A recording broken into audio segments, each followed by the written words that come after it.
ایمان مزاری نے کہا وزارت دفاع کو بلائیں جی، اگر کسی کو ملا تو سیکٹر کمانڈر کو بلا لیں، آپ کو وہ سب بتا دیں گے کہ کدھر ہے۔ تو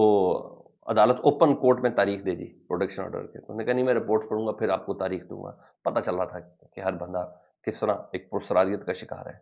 تو بہرحال ایمان مزاری صاحبہ نے استدعا کی کہ دونوں بھائیوں کے پروڈکشن آرڈر جاری کریں، جب تک میں آپ سے بات کروں اب تک کوئی ایسے پروڈکشن آرڈر جاری تو نہیں کیے گئے۔ اچھا جی، بہرحال ایمان مزاری کی جو والدہ تھی آج پھر بڑی جذباتی تھی، آج پھر وہ بہت روئی،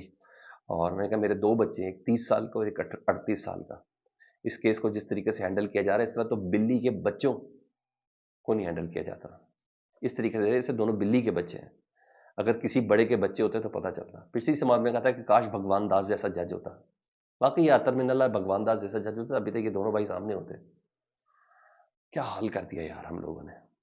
انہیں کہا 28 دن کے بعد آئی جی صاحب کہہ رہے ہیں کہ انہیں کچھ معلوم نہیں، یہ کورٹ ہی نہیں چاہیے، سب مذاق ہے، بابدا آبیداؤ کے بولتے ہیں، انہیں کہا یہ کورٹ ہی نہیں ہے، یہ تو سب مذاق ہے۔ تو جس ماں کا اعتبار ہی نہ ہو سسٹم سے تو بلا لیں سر، کروڑ بلا لیں جی، سمندر پار پاکستانیوں کو ان کا اعتبار بتائیں، اور ان کو بھی بتائیں تمہارا مال چاہیے یار، تمہارا مال چاہیے، تمہارا ووٹ نہیں چاہیے، ووٹ کی تمہیں اجازت نہیں دیں گے، تمہارے پیسوں کی اجازت ہے پاکستان کے اندر۔ کیا ہو گیا؟ بہرحال یہ سب چیزیں ہمارے تماشوں کے ساتھ ہیں جی۔ ادھر اطلاعات یہ ہیں کہ جی کیونکہ عمر کوٹ میں الیکشن ہے NA-213 کا، اور وہاں کی عوام کو دھمکی دی جا رہی ہے کہ پیپلز پارٹی کی طرف سے کہ ووٹ دو گے تو انکم سپورٹ پروگرام کے پیسے دیں گے، نہیں تو پیسے بند کروا دیں گے، دھمکیاں دی جا رہی ہیں۔ مقامی عورت کی ذرا ویڈیو دیکھیں پھر آپ کو اندازہ ہو وہ کیا کہہ رہی ہے۔ انہوں نے کہا ووٹ کس کا ہے؟ عمران خان کا ہے، چاہے کچھ بھی کر لو، مر جائیں گے۔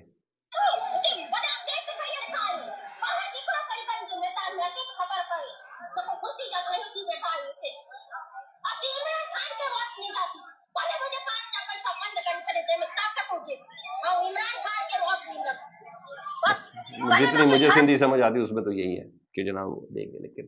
آپ یہ دیکھ لیں ہم طاقتوں کے ساتھ ان تمام چیزوں کو دبانے کی کوشش ہے، طاقت کے ساتھ دبانا ہی ہے۔ تو سر دیکھیں مستونگ میں کیا ہوا آج، BNP دھرنے کے قریب جو سیکیورٹی پہ معمور بلوچستان کانسٹیبلری کا ٹرک تھا نا، اس پر حملہ ہوا ہے، ہمارے 3 اہلکار شہید ہوئے ہیں۔ IED تھی سر، موٹر سائیکل میں نصب بم تھا، دشت روڈ پر، یہ اپنی ڈیوٹی کر کے آ رہے تھے یا کر کے جا رہے تھے اسی جگہ پر، تو یہ ہوا ہے۔ آج پھر دہشت گردی ہوئی ہے، آپ گفتگو ہی نہیں کر رہے، آپ بات ہی نہیں کر رہے، ضد میں پھنسے ہوئے ہیں۔ تو تبھی ضد میں پھنسے تو اعلامیہ کیا جاری ہوا ہے اختر مینگل صاحب کی جانب سے، کل جو انہوں نے تمام پارٹیز کو بلایا تھا، اتنا خطرناک اعلامیہ سنے، انہوں نے کہا کچھ بھی کر لیں، جب تک تمام خواتین کارکن اور رہنماؤں کی رہائی کا ہم مطالبہ کرتے اس پر نہیں رہا کیا جائے گا ہم یہاں سے نہیں نکلیں گے۔ انہوں نے اعلامیہ میں کہا ہے کہ سیاسی جماعتوں کے رہنماؤں کی اتفاق رائے سے 9 قراردادیں منظور کی گئی ہیں۔ 1948 میں بلوچستان کی پاکستان کے الحاق کے دستاویز سے متعلق آئینی تحفظ پر عمل درآمد کا مطالبہ کیا گیا۔ انہوں نے کہا ہم وفاق کی اکائی کے طور پر چلنا چاہتے ہیں، سخت ریاستی پالیسی اپنا سے مزید بدامنی پھیلے گی، حکومت ایسی سخت پالیسی اختیار کرنے سے گریز کرے اور آئین پر عمل درآمد کے ذریعے بلوچستان کا مسئلہ حل کرے۔ کثیر الجماعتی کانفرنس میں منظور کی گئی قرارداد میں لانگ مارچ اور دھرنے کے دوران BNP اور BYC کے رہنماؤں اور کارکنوں کو ہراساں کرنے اور گرفتاریوں کی مذمت کی گئی ہے۔ اچھا جی، مزید انہوں نے کہا عمران خان، علی وزیر، ڈاکٹر یاسمین راشد سندھ سے تعلق رکھنے والے کنال تحریک کے کارکنوں سمیت ملک بھر کے تمام سیاسی قیدیوں کی رہائی کا مطالبہ بھی کیا ہے۔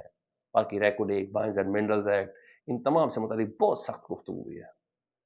سر ہماری نان سیریسنس کا آپ عالم چیک کر لیں، جو میں تھوڑی دیر میں یہ تمام چیزیں آپ کے ساتھ شیئر کریں۔ ادھر کمال ہے جی، ایک تو عمران خان صاحب کو آج عدالت میں پیش نہیں کیا گیا، جو کہا جاتا ہے کہ بڑی سیکیورٹی وغیرہ ٹائٹ ہے، اور آج شاید عمران خان صاحب کو سیشن عدالت میں پیش کیا، وہی جی سپرنٹینڈنٹ کا کھاتا ہے، سیکیورٹی کا بڑا مسئلہ ہے، عمران خان کو نہیں پیش کر سکتے، امریکی کانگریس مین کو سیکیورٹی دے سکتے ہیں، پاکستان کے شہری کو سیکیورٹی نہیں دے سکتے، ہم بغیر ملکی مندوبین کو بلا کے سیکیورٹی دے سکتے ہیں، عمران خان صاحب کو سیکیورٹی نہیں دے سکتے۔ انہوں نے کہا انٹرنیٹ بھی نہیں آ رہا، لو جی ختم ہو گئی بات، ہاں یہ ہے ہماری پوزیشن، ہم اس پوزیشن پہ کھیل رہے ہیں۔ ہاں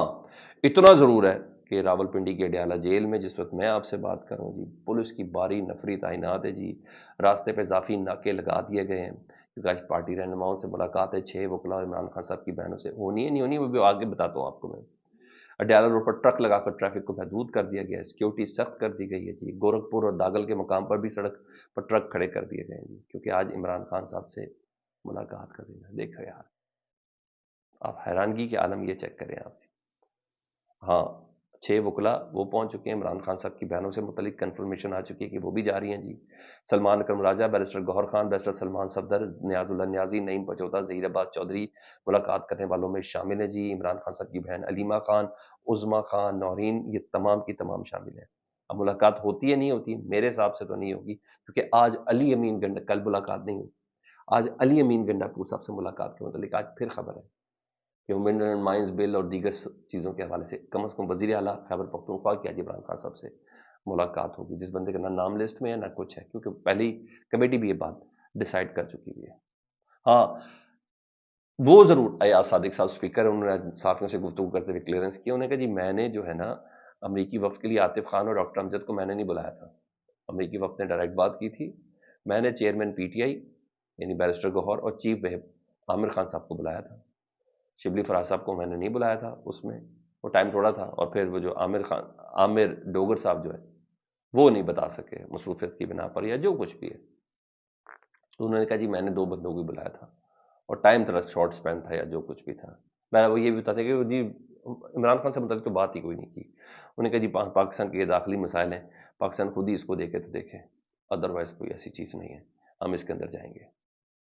ہم بات نہیں کر رہے۔ انہوں نے کہا جی بالکل وہ کر دیا۔ ہاں آج اعلامیہ صبح صبح جاری ہو گیا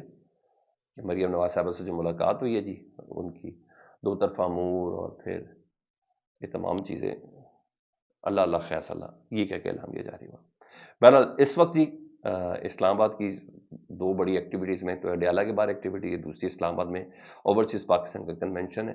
اور وزیر اعظم شہباز شریف صاحب اپنی بات کی یقین دلانے کے لیے اس وقت آرمی چیف صاحب عاصم منیر صاحب کے ساتھ موجود ہیں جی۔ پھر وہی بات ہو گئی، یہ عاصم منیر صاحب کا آرمی چیف کا پلیٹ فارم نہیں ہے کہ سمندر پر پاکستانیوں کو بتائیں کہ ہمارا سسٹم کتنا زبردست ہے، کتنا یقین کرنا ہے، کیا چیز ہے، حکومت کیسی، عملداری کیسی ہے، ٹرسٹ کریں، پیسے بھیجیں، ریمیٹنس بھیجیں، سب کچھ بھیجیں۔ اس کا مطلب ہے شہباز شریف صاحب جو ہے نا ان کی یقین دہانی میں بہت زیادہ فلاز ہیں، اور کہا تو یہ بھی جا رہا ہے کہ 3,000 پاؤنڈ یا ڈالر یا کچھ اس ٹائپ کی چیز دی گئی ہے، مجھے نہیں پتا واللہ عالم کے بعد درست ہے کہ نہیں درست ہے، کہ ان کو باقاعدہ بلایا گیا ہے، ان کی رہائش کا بندوبست، ان کے کھانے پینے کا اور وہ جو سفر کا ٹی اے ڈی ہے وہ تک ان لوگوں کو دیا گیا ہے۔ لیٹس سی اعلامیہ تو کیا آنا ہے، اب خطابات ہی ہیں جو میرے اور آپ کے سامنے آنے ہیں۔ رہی بات عمران خان صاحب کی بہنوں سے ملاقات کی، ابھی تھوڑا انتظار کرتے ہیں، فیڈ بیک سے متعلق ضرور آگاہ کریں، اپنا بہت زیادہ خیال رکھیں، اللہم صلی علی محمد و آل محمد۔